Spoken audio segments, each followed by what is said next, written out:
Bueno, continuando con nuestro club de lectura, estamos con el libro de Pecado, de Benjamin Black.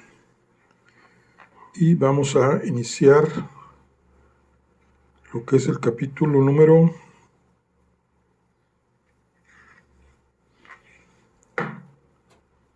7.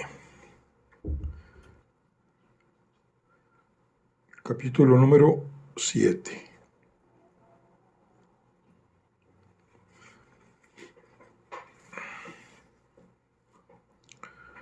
Usted debe ser el cuñado, dijo el hombre deteniéndose en el pasillo, y añadió con jovialidad: pensaba que tenía prohibida la entrada en la casa.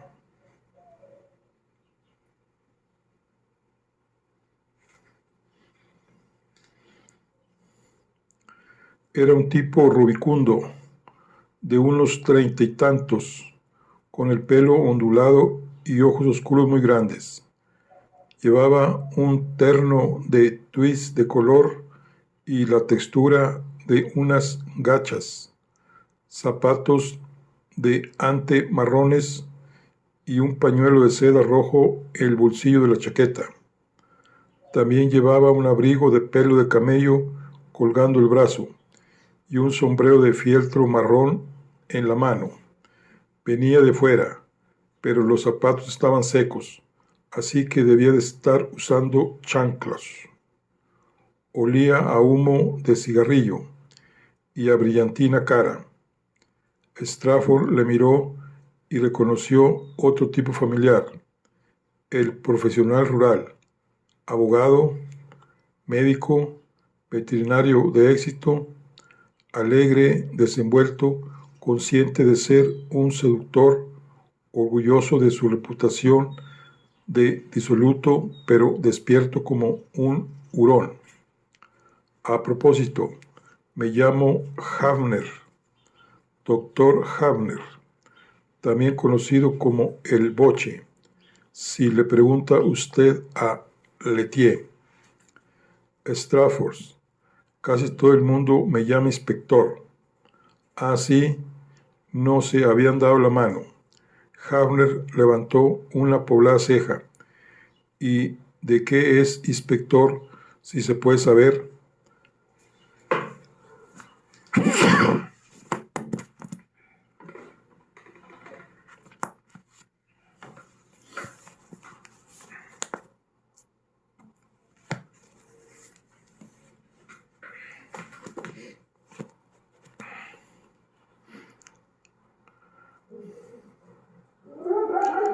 Había notado el acento de Strafford, de ahí que subrayara lo de si se puede saber. Soy policía. Ah, sí. ¿Qué ha pasado? ¿Han robado la cubertería? Ha habido un incidente, respondió Strafford. Miró el maletín negro a los pies del médico. ¿Viene por trabajo o solo de visita? Un poco de cada cosa. ¿Qué tipo de incidente? Fatal. ¿Ha muerto alguien? Dios mío. ¿Quién? ¿No será el viejo? ¿El coronel Osborne? No. Un cura llamado Lawless. Esta vez las dos cejas de Havner se arquearon, tanto que casi le rozaron la línea del pelo. ¿El padre Tom? No. Me temo que sí. ¿Qué le ha pasado? Tal vez sea mejor que vea usted al coronel Osborne. ¿Quiere acompañarme? Dios, exclamó en baja Havner. Así que por fin se lo han llevado por delante. El oficial Jenkins había partido en el asiento delantero de la ambulancia, apretado entre el conductor y su ayudante, pues no le había apetecido hacer el viaje con el cadáver. Strafford le había dado instrucciones sobre lo que debía decirle al comisario jefe Hackett cuando llegara a Dublín, y le había ordenado volver al día siguiente con las instrucciones del jefe. En rigor, Hackett debería haber ido él mismo a Bay Glass, pero había dejado claro que no tenía intención de hacerlo y había arguido el tiempo como excusa. Strafford sabía muy bien que la verdadera razón de su astuto jefe para mantenerse a distancia era su prudente determinación de no ponerse directamente en la escena de un caso que podría ser explosivo. A Strafford no le importaba que lo dejaran a su aire. Al contrario, estaba agradecido de ser el único al mando. Por lo general, el comisario jefe no dejaba las manos libres a sus subordinados, ni siquiera cuando, como en este caso, si usaba las suyas, corría el riesgo de que se las amputasen hasta el codo. Strafford fue a la cocina, pero el coronel Osborne ya no estaba ahí. La señora Duffy le informó de que había ido a ver cómo se encontraba la señora de la casa. Ella estaba fregando los platos. Buenos días, Sadie. La saludó Havner con desenfado. Buenos días, doctor, respondió con sequedad el ama de llaves, volviéndose hacia el fregadero y sumergiendo los brazos en el agua jabonosa. Estaba claro que el doctor Havner no le era simpático.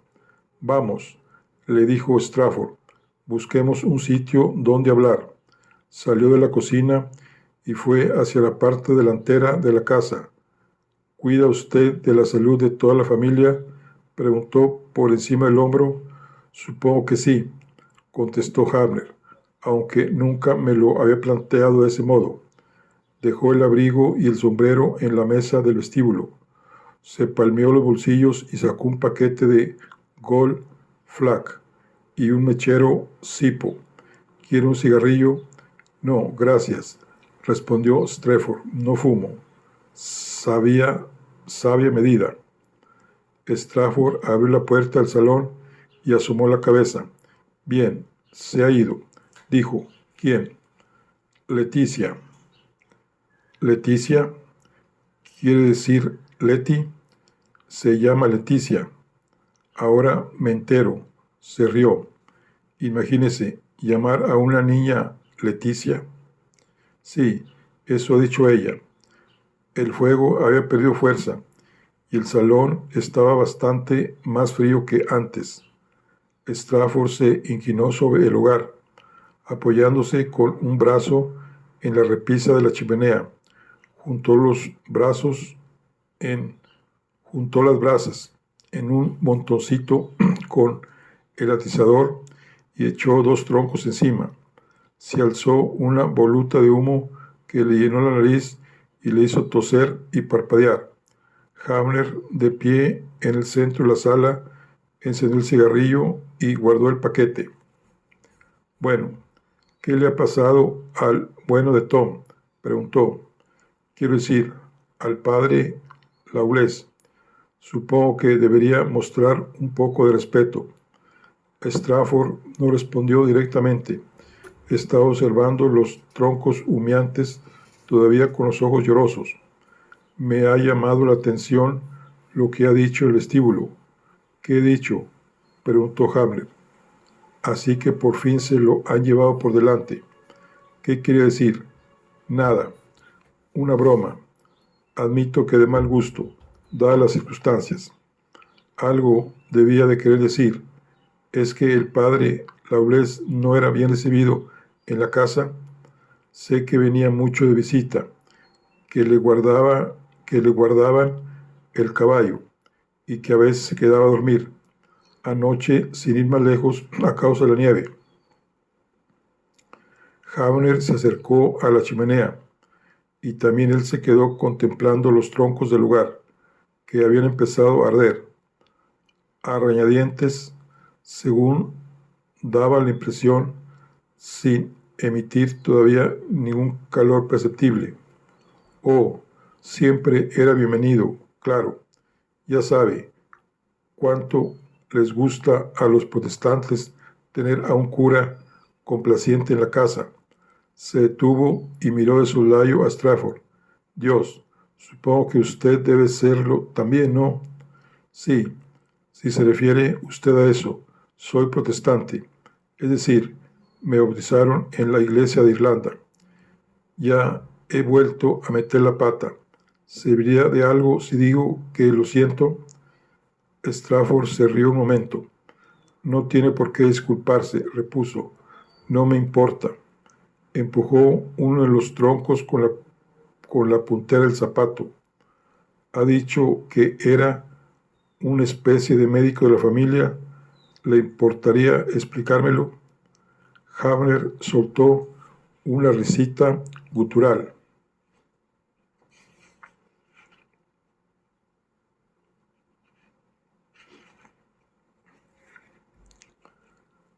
No veo motivos para no hablar con usted, dijo. Lo que quise decir es que, sobre todo, cuido de la señora O. ¿Por qué? ¿Es que está enferma?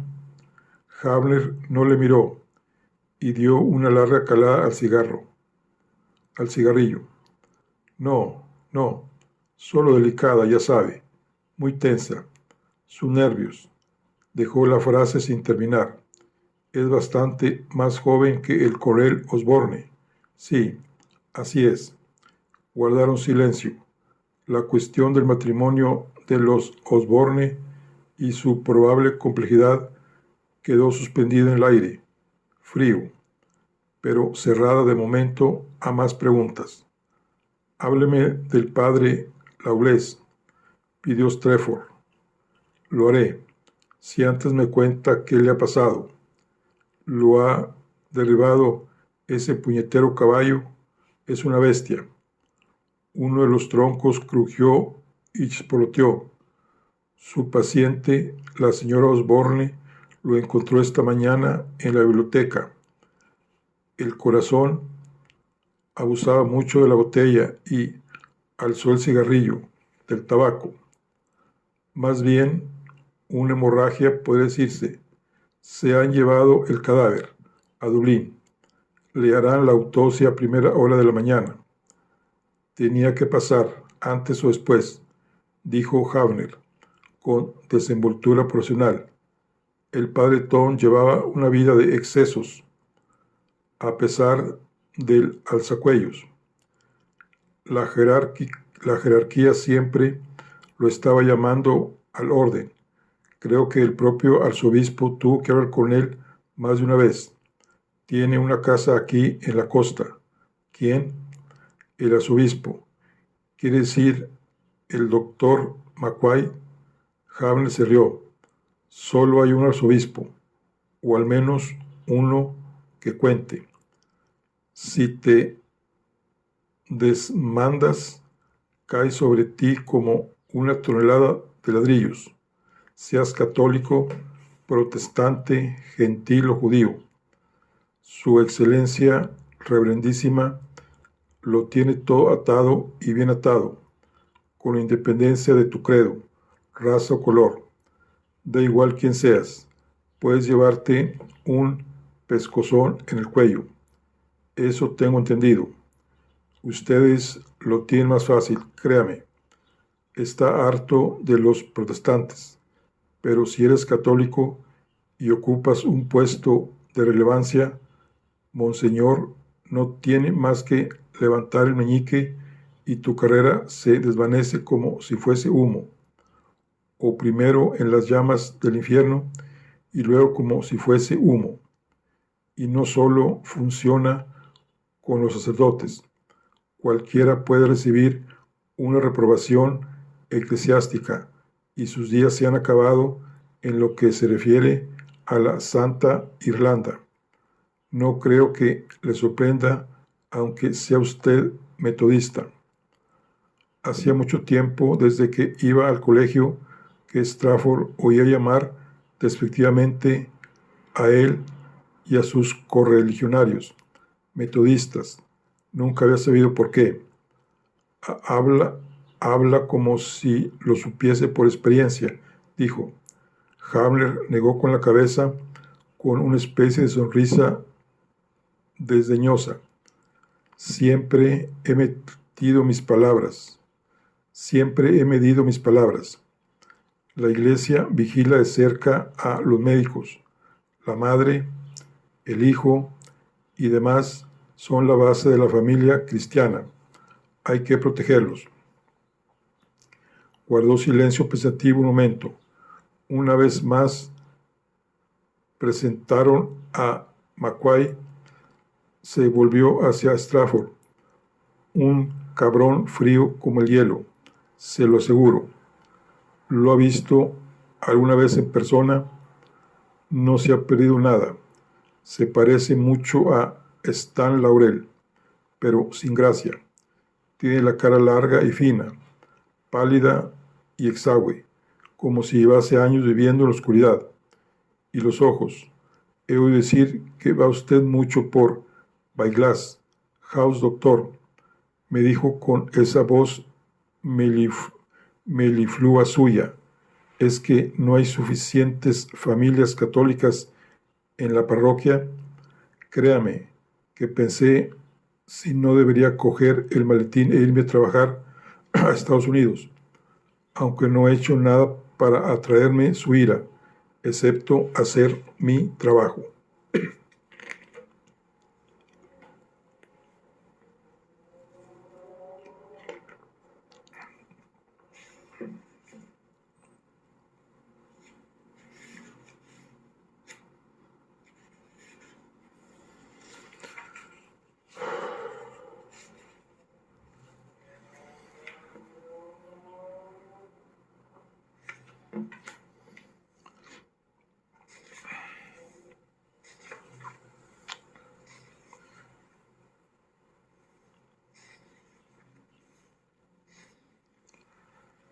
Strafford asintió con la cabeza.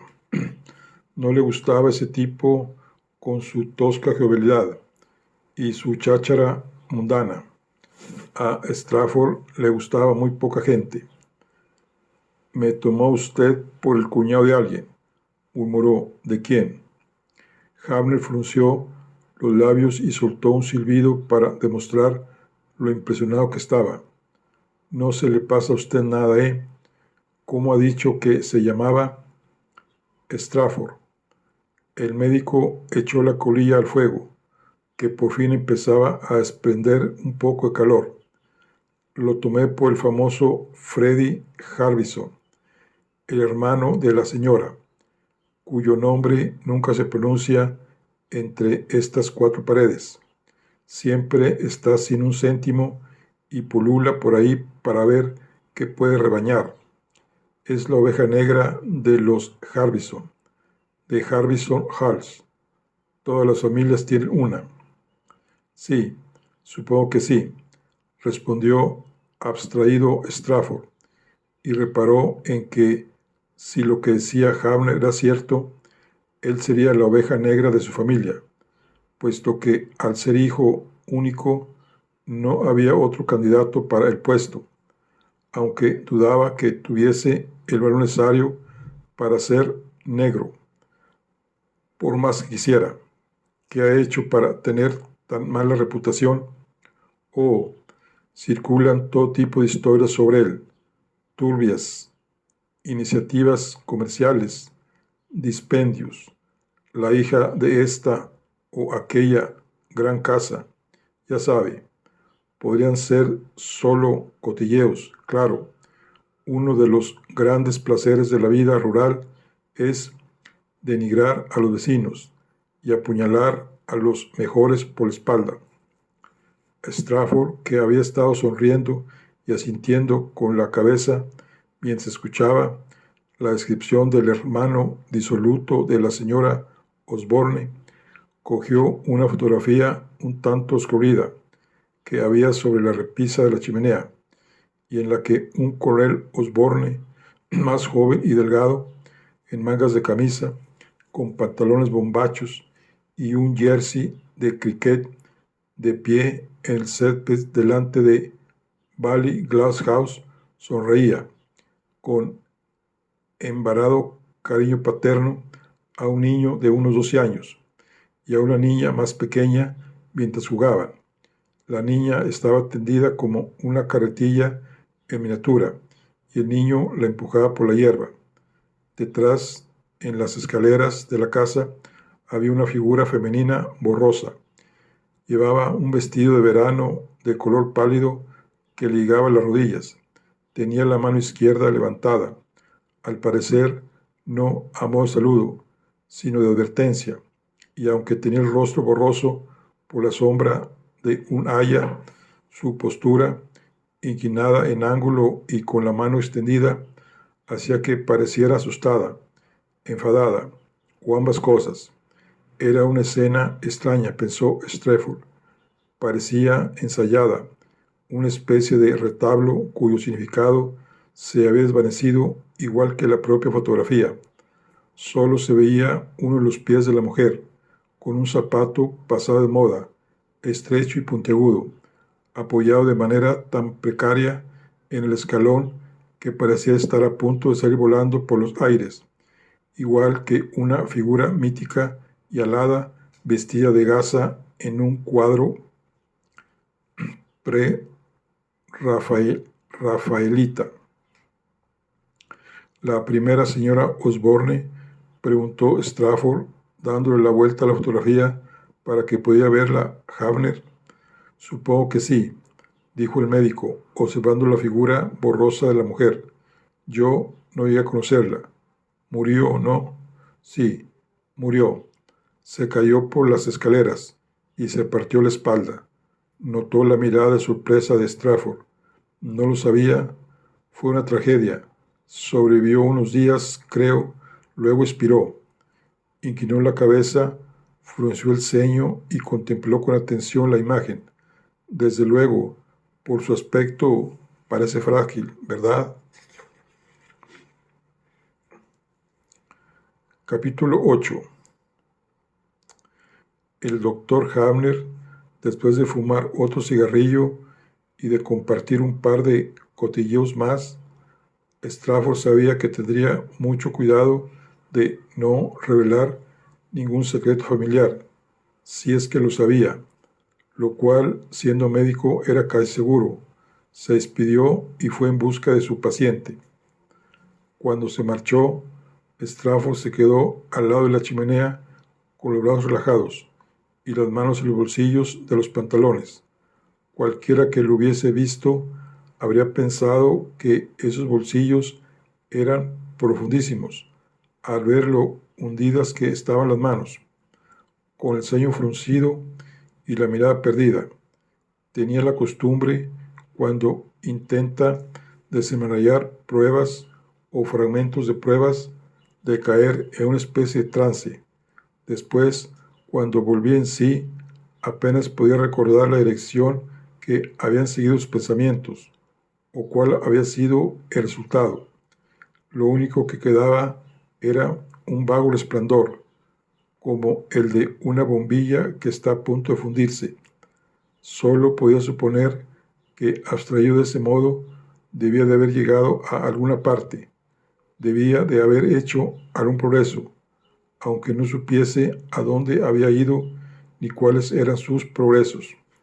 Era como si se hubiese quedado dormido un instante y se hubiese sumido en el acto en un sueño revelador, profundo y poderoso, cuyos detalles se hiciesen transparentes al despertar, aunque perduraran el sentido y el brillo de su significado.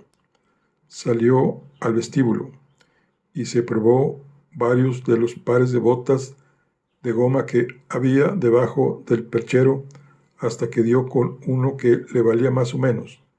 Luego se puso el abrigo y el sombrero, se envolvió el cuello con la bufanda y partió al frío y blanco resplandor de la tarde invernal. Había dejado de nevar, pero a juzgar por el aspecto cargado del cielo, estaba claro que aún nevaría más. Rodeó la casa, deteniéndose de vez en cuando para orientarse. El edificio necesitaba reparaciones y reformas urgentes. Los marcos de las grandes ventanas estaban podridos. La masilla estaba resquebrajada y había grietas que recorrían las paredes ahí donde se había colado la budelia, cuyas ramas ahora no tienen hojas. Al alzar la vista, Vio que los canalones estaban caídos y que las tejas se habían roto después de incontables tormentas invernales. Lo embargó una cálida oleada de nostalgia. Solo alguien que hubiese conocido la vida en un lugar así, supuso, podría entender el particular cariño y la tristeza que sentía ante el espectáculo de tanta decadencia y decrepitud. Llegó a la salida de incendios que había visto desde el ventanal del primer piso. Ahí abajo, el óxido había hecho aún más daño que arriba, y le sorprendió que todavía se estuviera en pie. La nieve estaba intacta alrededor de la base. Nadie había subido por esos escalones recientemente. Nadie, imaginó, los había subido desde hacía mucho tiempo. Que el cielo ayudase a quien se quedase atrapado por el fuego de los pisos de arriba, y su única escapatoria fuera esa escalera frágil y desvencijada. Entonces, de pronto, por segunda vez ese día, tuvo la sensación de que lo estaban observando. Volvió la cabeza aquí y allá, entornando los ojos contra el cegador brillo del césped blanco que se extendía ante él. Había hasta una lejana cerca de alambre de espino que señalaba la linde de un bosque muy espeso. Todavía no se había orientado bien y dudó de si sería el bosquecillo que le había enseñado Leticia antes desde la ventana del salón donde habían talado los árboles, pero no, era demasiado extenso para llamarlo bosque.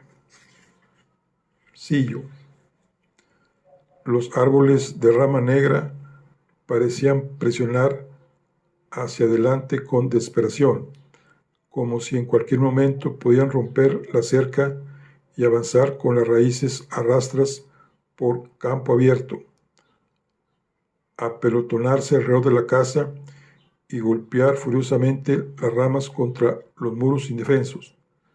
Strafford respetaba la naturaleza a distancia, pero nunca había conseguido amarla, ni siquiera en la adolescencia, cuando leyó a Keats y a Wordsworth, y se hizo panteísta. Detrás de las flores y del canto de los pájaros, solo veía la lucha sangrienta y constante por la dominación y la supervivencia. Al principio, cegado por el contraste entre el blanco de la nieve y la oscuridad de los árboles del fondo, no pudo ver a nadie.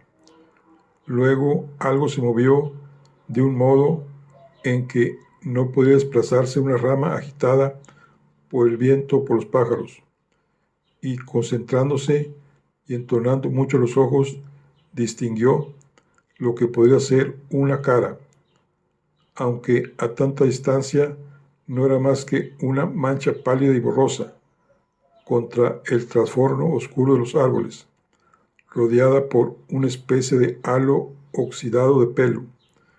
Nada más detectarlo, fuese lo que fuese, una persona de verdad o un efecto de luz, desapareció en un segundo, o eso pareció, en las pardas profundidades de los árboles invernales. ¿Era una persona o un fantasma de su imaginación?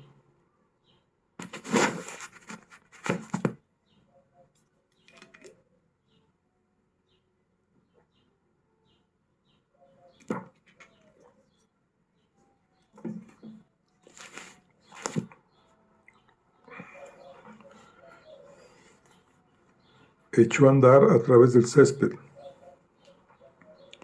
La nieve era espesa, pero no tanto como para no dejar pisadas verdes a su paso. Cuando llegó al sitio donde había visto o creído ver, seguía sin estar seguro al observador camuflado que lo había estado mirando.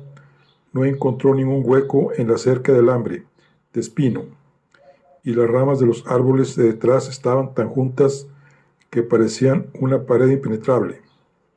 Luego encontró un sitio donde habían pisoteado unos helechos. Empujó el alambre de espino hacia abajo. Se recogió los faldones de la gabardina y pasó una pierna por encima de la cerca, pensando que el daño que podría hacerse con una maniobra tan arriesgada. Libre del alambre, avanzó hacia los árboles. La zona estaba a cubierto y solo había unas cuantas manchas de nieve en el suelo, demasiado pocas y demasiado dispersas para que cualquiera que hubiera pasado por ahí hubiese dejado huellas. No vio ningún sendero, aunque un instinto primitivo de eones de antigüedad le guió mientras se internaba más y más en el bosque. Las ramas le azotaban como un látigo de 7 colas e inmensos arcos de zarzamora, tan gruesos como su pulgar, extendían sus espinosas antenas y le tiraban de la gabardina y de la pernera de los pantalones. Pensó en lo deprisa que desaparecen los adornos de la humanidad. Ahora era solo un cazador, persiguiendo a su presa, con los nervios en tensión y la mente en blanco, el aliento contenido y las venas cosquillándole. También estaba un poco asustado. Observó algo que brillaba, oscuro sobre una hoja. Lo tocó con la punta de los dedos. Era sangre, y fresca. Continuó abriéndose paso entre los árboles hoscos y resistentes, buscando más gotas de sangre y encontrándolas. Se sentía como el intrépido héroe de una saga antigua, siguiendo con tesón la pista dejada especialmente para él, que le conduciría por fin a la peligrosa capilla oculta en el bosque helado. Al cabo de un rato se detuvo. Fue como si notase el ruido antes de oírlo. Delante de él, alguien estaba cortando algo. No madera, sino algo parecido. Inmóvil escuchó, inhalando sin prestar atención los olores que le rodeaban, el olor verde y fuerte de los pinos, el olor pardo y suave de la arcilla. Volvió a avanzar, con más cuidado, apartando las ramas y agachándose para esquivar las zarzas. Escaramujo, rosa rubiginosa. No era consciente de saber el nombre científico hasta que surgió de la nada. Siempre le fascinaban las cosas que sabía sin saber que las sabía. Tenía frío, mucho frío. Su gabardina y sombrero eran absurdos e inútiles en esas condiciones. Le recorrieron espasmos de escalofríos y tuvo que apretar los dientes para que no castañaran. Además,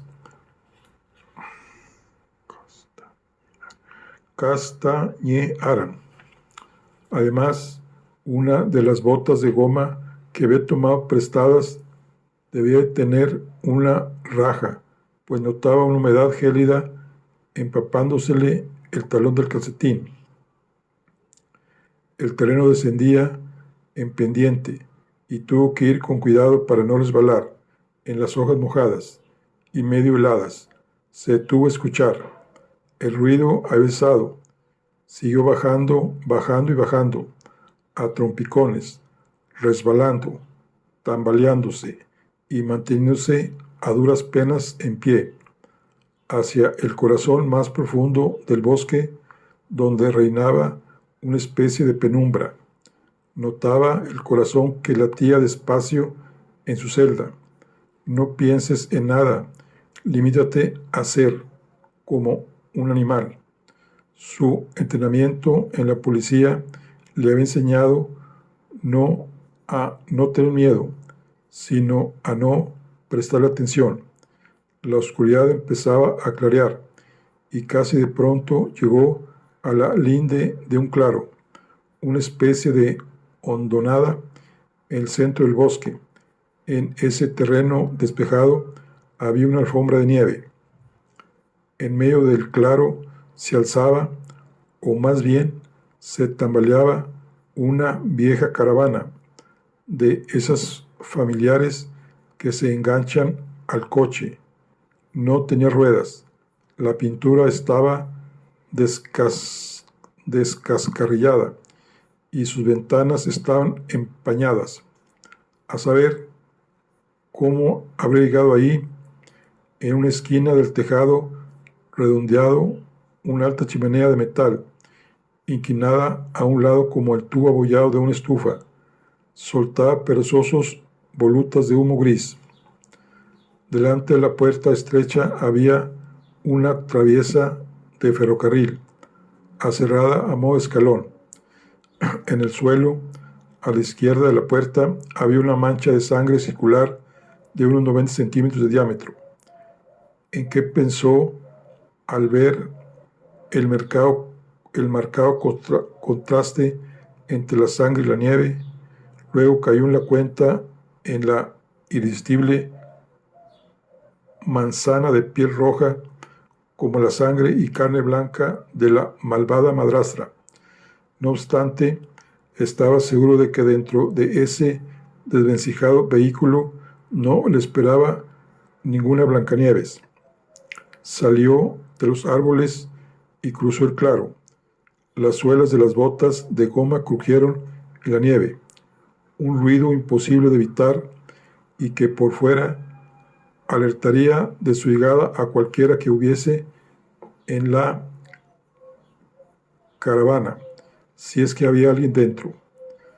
La puerta tenía una vieja manija de coche, rayada y comida por el óxido, en vez de picaporte.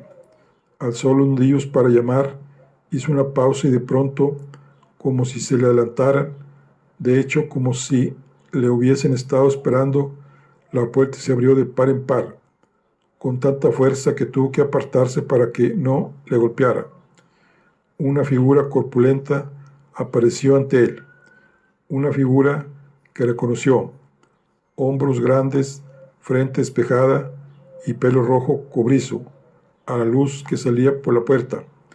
Era Fonsey, el joven asilverado, con un mono de trabajo, botas de clavos, un chaleco sucio de lana y la chaqueta de cuero con el cuello de piel comido por la polilla. El inspector, dominándose, esbozó su más amable sonrisa. Me llamo Strafford, dijo.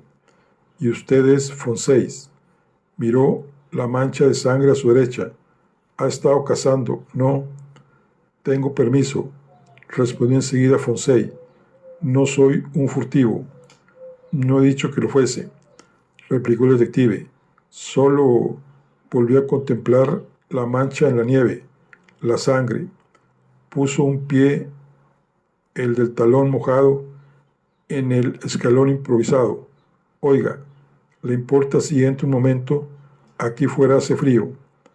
Notó que Fonsey dudaba de si tendría valor para negarse y que acabaría decidiendo que no. Se hizo a un lado. Era joven. Probablemente no tendría más de 18 años o 19. Tímido, desconfiado y vulnerable a pesar de su corpulencia. Le faltaba uno de los incisivos. El hueco rectangular parecía muy negro y lúgubre, como la entrada de una cueva muy profunda vista desde el otro lado del valle.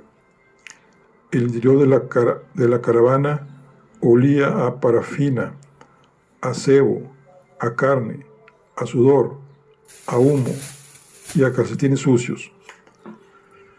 Debajo de la ventana, en una mesa, era poco más que un estante cubierto de fórmica enganchada a la pared y con dos patas sobre una hoja de papel de carnicero manchado de sangre. Había un conejo despejado y listo para asar. Le he interrumpido la cena, dijo Strafford. No hace ni un minuto que he encendido el fuego, respondió Fonsey. El diente que le faltaba hacía que tuviese un leve ceseo. Señaló con la cabeza hacia una estufa rechoncha, detrás de cuya ventana sucia de hollín chisporreaba una débil llama. Había unos cuantos trozos de madera colocados en círculo alrededor de los lados bulbosos. Estoy esperando a que se seque la leña. Había cerrado la puerta de la caravana y en el espacio cerrado los fétidos olores agobiaron tanto a Strafford que le obligaron a respirar por la boca. Contempló el lugar de un vistazo. Había 2 catres estrechos, uno enfrente del otro, a ambos lados de lo que habría sido la ventana trasera cuando la caravana todavía estaba en uso. Un armario alto de madera brillante y veteada, y un par de sillas antiguas de madera. Al otro extremo había una especie de cocina pequeña con un infiernillo de gas, un fregadero y un sitio para secar los platos, con unos ganchos arriba para colgar las tazas y unos cuantos utensilios de cocina. Strafford notó cómo el muchacho le observaba y le oyó respirar. Se volvió hacia él y se fijó mejor en las bolsas del mono de trabajo y de las manchas del chaleco, y le recorrió una punzada de lástima como una rápida descarga eléctrica. Fonsey debía de llamarse Alphonsus. Parecía un crío confundido, un niño abandonado en el bosque. ¿Cómo habría ido a parar ahí, solo en ese lugar desolado? Y los padres que lo habían bautizado con ese nombre tan ridículo, Alphonsus, ¿qué habían sido de ellos? ¿Se ha enterado de lo que ha pasado en la casa?, preguntó Strafford. ¿Sabe que han matado a un cura? Fonsey asintió. Sus ojos tenían un tono verde amarillento, sucio, con unas incongruentes pestañas largas y curvas como las de una chica. Su frente despejada estaba cubierta de espinillas y tenía una herida abierta en la comisura del labio que no paraba de toquetearse. A los olores de aquel lugar tan poco ventilado se sumaba el suyo, una mezcla de cuero, heno, polvo de caballo y hormonas. Sus manos eran enormes y estaban cubiertas de sabañones por el frío. Acababa de entrar después de limpiar y trocear el conejo. ¿Serían capaces esas manos de apuñalar a un hombre en el cuello y de mutilarlo después? Pero las manos no son más que manos, se dijo. ¿Sería capaz Fonsey de asesinar a un cura? Notó un olor a caza procedente de la mesa donde estaba el conejo. Dígame, Fonsey, soltó, ¿dónde estuvo anoche? Volvió a mirar con aire despistado a su alrededor. ¿Estuvo usted aquí? ¿Durmió aquí? Siempre estoy aquí, respondió sin más Fonsey. ¿Dónde iba a estar si no? Así que esta es su casa, ¿no? ¿Qué hay de su familia? ¿Dónde vive?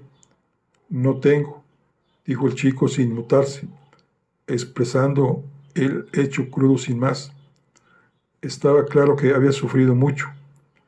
Strafford creyó percibir la angustia sorda y constante del muchacho. Era un olor a carne fuerte y cálido. ¿Es usted del pueblo?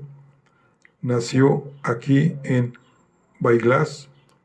El chico apartó la cara y murmuró algo para sus adentros. ¿Cómo?, preguntó Strafford sin cambiar el tono afable y tranquilizador. He dicho que no sé de dónde soy. El inspector no supo qué decir. Al principio había sospechado que podía ser retrasado mental, pero a pesar de su tamaño y su porte, era fuerte, como un toro y tan alto que tenía que agacharse para no darse con el techo de la caravana. Estaba atento a todo con disimulo y había un brillo de astucia en su mirada. Strafford fue a la estufa y extendió las manos, aunque solo despedía un levísimo calor. ¿Conocía al padre Lawless?, preguntó. Al padre Tom lo conocía. Fonseis volvió a apartar la mirada, como si le hubiesen golpeado, y de nuevo encogió los hombros, los enormes y cargados hombros. Lo veía en la casa. Tiene un caballo aquí, Mr. Sugar, una bestia muy grande. Lo pronunció Beastie, 17 manos y ojos de loco. ¿Cuidaba usted de él, de Mr. Sugar? Cuido de todos, es mi trabajo. Strafford asintió. Notó que el muchacho quería que se fuese, o sea que no tenía mucho trato con el cura, dijo, aparte de cuidar de su caballo. ¿Alguna vez le habló a usted? Fonseis frunció el ceño y entonó los ojos como si le pareciese una pregunta capciosa, y se toqueteó la herida del labio. ¿Qué quiere decir con que si me habló? Ya me entiende. Charlaba con usted, hablaban de caballos y demás. El muchacho movió despacio la cabeza, con la frente despejada y la maraña de rizos. Su pelo, en la oscuridad de la caravana, parecía más oscuro y brillaba como caramelo quemado. Charlar, dijo, como si fuese una palabra nueva para él, un concepto nuevo. No, no charló conmigo. Ya sabe, tenía reputación de ser muy, en fin, muy cordial y amistoso. Se hizo una pausa. Luego Fonseis soltó una risita grave, apretó los labios sonrosados y volvió a tocarse la herida de la comisura del labio. Ah, claro, respondió. Todos son muy amistosos.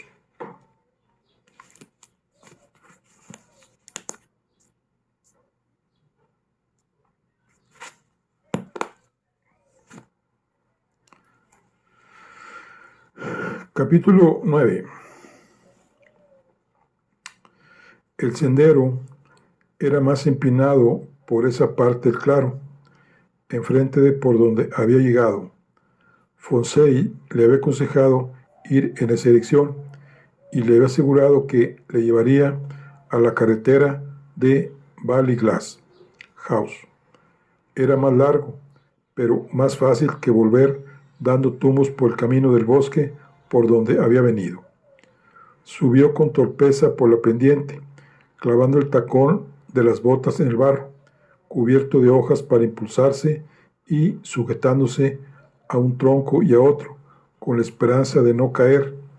Se imaginó con un tobillo roto, caído en una mata de zarzas y pidiendo ayuda a Fonseis con voz cada vez más débil, mientras la luz del crepúsculo iba disminuyendo. La oscuridad lo cubría todo y se congelaba hasta morir. Cuando llegó a la carretera, tuvo que saltar otra cerca de alambre de espina y se alegró de tener las piernas largas y las articulaciones flexibles. Sabía que físicamente no era gran cosa, pero ser tan desgarbado a veces tenía sus ventajas. Comprendió que ignoraba en qué dirección ir para llegar a Ballyglass House y estuvo un minuto mirando aquí y allá hasta que tomó una decisión y siguió por la derecha. La hierba helada crujía bajo sus botas. Un cuervo le observó desde una rama en lo alto de un árbol y abrió el pico negro para graznar a su paso. La carretera tenía muy poco tráfico.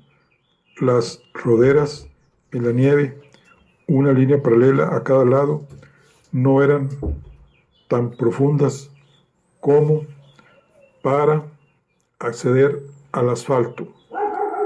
Apenas llevaba recorridos 400 metros cuando un camión de ganado llegó traqueteando a sus espaldas, y él se detuvo y se apartó a la cuneta para dejarlo pasar. El chofer, de mofletes colorados, encarnando en su asiento de detrás del parabrisas salpicado de barro, tocó la bocina, como mofándose de él. Strafford pensó que debía de parecer ridículo con las enormes botas negras de goma y esa gabardina tan absurda. Los choferes de camión y hasta los cuervos se creían con derecho a burlarse. Siguió andando. Tenía frío, mucho frío, aunque llevaba las manos en los bolsillos del abrigo. Las yemas de los dedos se le habían entumecido. Quería una vida caliente y un fuego para calentarse las piernas. Notó una oleada de rabia teñida de lástima por sí mismo. Debería haber hecho caso a su padre y haber estudiado derecho. A esas alturas sería un abogado de éxito con toga, peluca y cuello blanco y almidonado en el Tribunal Superior. Leería informes, costillería sobre los clientes y bebería oporto por las tardes en el calor de una taberna de Dublín, decorada con caoba, latón y azulejos blancos y negros. Sí, esa era la vida que había desdeñado, y en ese momento estaba ahí, caminando por una carretera comarcal cubierta de nieve y con el aire cortante de principios de invierno, triste y solitario, sin amigos, de cara colada que lo esperasen y entrechocaran los vasos en la comodidad de Donnelly I. Nesbitt. Había veces en que le parecía irreal ser nada menos que inspector, vivir en una ciudad, tener una oficina y un escritorio y un teléfono que sonaba con desquiciante estridencia, por alguna razón siempre cuando menos se lo esperaba, y por cuyo auricular le hablaban voces incorpóreas. Tal vez todo fuera un sueño, y sigue siendo un niño en la cama de Rosslea House. Su padre fuese joven y su madre aún viviese, y todo eso estuviera por llegar, o mejor aún, estuviese destinado a disipar con la luz de la mañana. Sí, a menudo pensaba que se había inventado a sí mismo, que era su propia fantasía. En ese momento oyó un segundo vehículo que se le acercaba, así que se detuvo y una vez más se apartó para dejarlo pasar. Era una vieja furgoneta, Ford, gris, de 2 puertas, alta y rechoncha, que con la parte trasera abultada, la rejilla frontal alargada y protuberante, y los faros fijos como 2 grandes ojos sobre los guardabarros anchos y grises, guardaba un sorprendente parecido con un alce, pintadas con unas grandes letras negras. En el costado del vehículo se podía leer las palabras Jeremías Rex, carnicero familiar, carnes de calidad. En vez de pasar de largo, la furgoneta se paró traqueteando y la puerta del pasajero se abrió desde el interior. El conductor era un tipo grandulón, de rostro amable, de unos 60 y tantos años, con el pelo negro, engominado y peinado hacia atrás. Tenía ojos negros y brillantes, con los párpados caídos por los lados. Ojos de Einstein, pensó Strafford, al mismo tiempo tristes y alegres.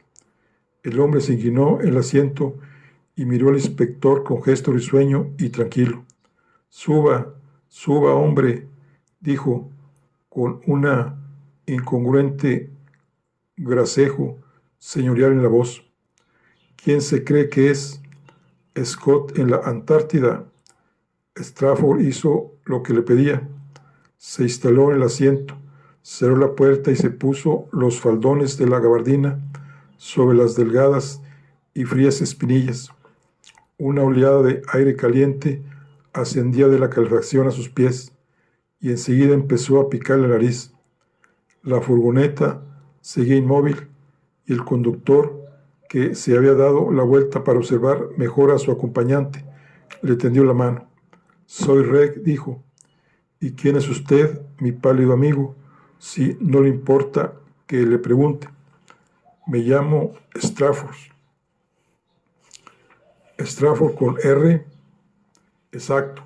Ah, entonces creo que vamos a tener el placer, mejor dicho, el honor de disfrutar de su compañía esta noche. Ah, sí, dijo Strafford sin comprender.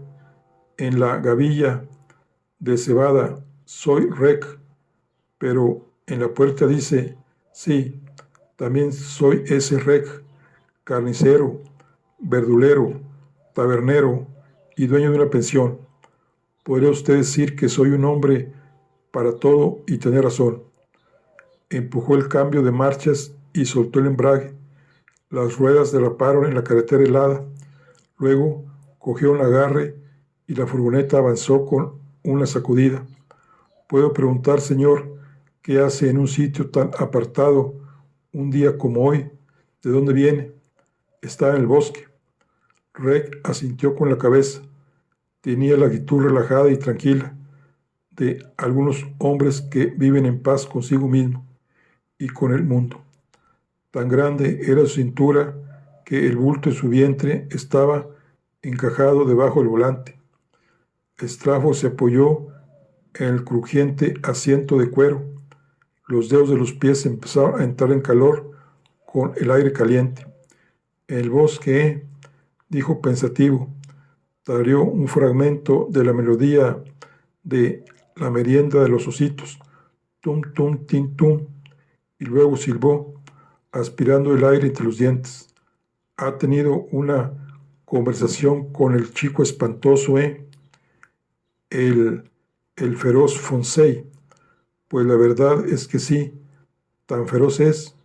Yo diría que sí, es nuestro Gargantúa, o era Pantagruel. Hace mucho que leí el libro, yo lo llamo el chico espantoso. Lo digo con cariño, entiéndame. ¿Cómo se apellida? Si es que tiene apellido. Sí que lo tiene. Se llama Welch. Se pronuncia Walsh. Pero aquí, en el condado de los incultos, lo pronunciamos Welch. Su madre era una tal Kitty Welch, o Walsh, si insiste usted. ¿Aún vive en Ballyglass? No. Está en algún lugar de Inglaterra, en Manchester, creo. ¿Y su padre? Rex soltó una risa estrondosa. Bueno, dijo, nuestro Fonseis es otro ejemplo de ese raro fenómeno, la Inmaculada Concepción. Raro, digo, aunque la estrella de Belén hace frecuentes apariciones en esta fecunda isla nuestra, como sin duda sabe usted bien. Se detuvo y volvió a hacer ese ruido con los dientes. Era una especie de silbido invertido. Kitty lo dejó en un orfanato antes de marcharse. En el pueblo la criticaron mucho, pero ¿qué otra cosa podía hacer? Y cuando fue lo bastante mayor para usar los puños, empezó a desmandarse y lo enviaron a un correccional en la costa oeste, un sitio llamado Letterferry, temido y conocido por todos los delincuentes juveniles. ¿Ha oído usted hablar de él? Cuando salió, años después, la señora Rec y un servidor cuidamos un tiempo de él. Lo contraté de aprendiz en la carnicería, pero le faltaba estómago.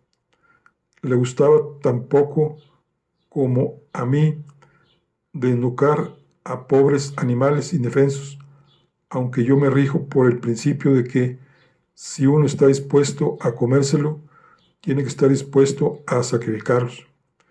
En cualquier caso, llegó un día en que nuestro Fonseis se marchó de la gavilla de cebada y luego supimos que vivía en una caravana en el bosque de Balliglass y cuidaba de los caballos de sus señorías de la casa. Todavía me ayuda alguna que otra vez con el reparto. Hizo otra pausa y movió la cabeza globular. Pobre Fonsey, ha tenido una vida muy dura y se merece algo mejor. ¿Por qué se marchó?, preguntó Strafford.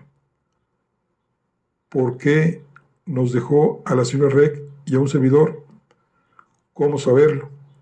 Los caminos de la naturaleza son inextricables y Fonseis es la naturaleza personificada. Dios sabe lo que harían en Letferry. No hablaba nunca de eso y dejé de preguntarle. No obstante, las cicatrices se veían tanto las físicas como las espirituales. A través de un desgarrón en las nubes por poniente, el sol apareció un momento, como un resplandor dorado oscuro. Reg volvió a tararear para los adentros y luego dijo: «Sería indiscreto preguntar qué asuntos estaba tratando usted con nuestro Fonseis en el bosque». Lo vi desde Balliglass House y decidí ir a charlar con él. Solo eso. El hombre miró de soslayo al inspector. Tal vez estaba usted siguiendo una línea de investigación clara, como dicen en los periódicos. No, lo estaba siguiendo a él. Al doblar una curva, estuve a punto de chocar con un rebaño de ovejas que iba en dirección contraria, a cargo de un muchacho con un abrigo que le quedaba demasiado grande, ceñido con un cordel amarillo por la cintura. Reg detuvo la furgoneta y los dos hombres esperaron rodeados por un mar de sucia lana gris. Strafford observó distraído a los animales y admitió su larga y aristocrática cabeza y las pequeñas pezuñas, como pepitas de carbón, tallados sobre las que trotaban con tanta delicadeza. Le sorprendieron sus ojos protuberantes y brillantes de apariencia inteligente, que expresaban una resignación estoica, teñida de incurable vergüenza por su situación. Representantes de una antigua raza, pastoreados ignominiosamente en una carretera comarcal por un mocoso con un palo.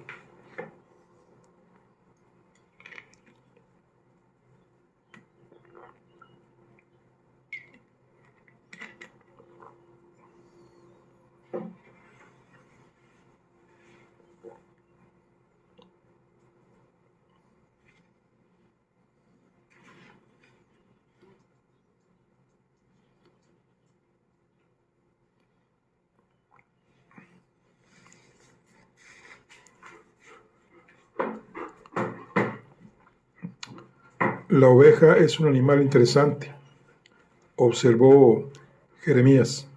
Reg, su grito no ha cambiado desde Arcadia. Creo que lo he dicho bien. ¿Es usted lector, señor? Cuando tengo tiempo. Ah, pues debería usted buscar tiempo. El libro es una de las grandes glorias de nuestra inventiva como especie. Las ovejas pasaron y el carnicero volvió a meter una marcha. ¿No es usted por aquí?, dijo. No era una pregunta. No, pero tampoco de muy lejos. Nací en Roslea. Más allá de New Ross. Bueno, al menos es usted de Westforth. Strafford sonrió para los adentros, divertido por lo de al menos. Siguieron adelante. El ruido de los neumáticos sobre la nieve medio derretida le pareció relajante. Seguro que se habrá enterado de la muerte del padre Laulés, dijo, con la vista fija en la carretera. Oh, sí, pero no parecía parecer entrometido. Miró al inspector con ojos astutos. Aquí las noticias viajan deprisa. ¿Qué le ha pasado a ese pobre hombre? Bueno, ha muerto. Eso es lo que puede llamarse una respuesta poco informativa, dijo Rec, si es que puede llamarse una respuesta. Silbó un rato entre dientes. Dicen que se cayó por las escaleras en plena noche, pero si me preguntasen, yo diría que hay algo más. ¿Por qué lo cree?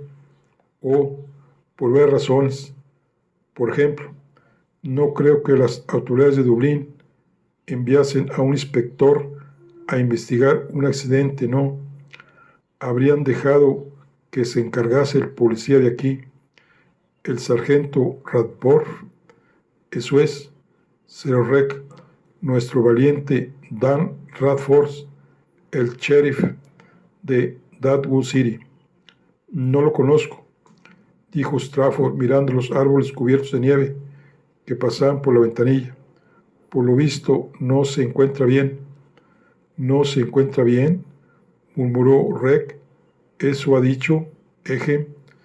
Strafford había adivinado, ya que Radford debe de ser un alcohólico.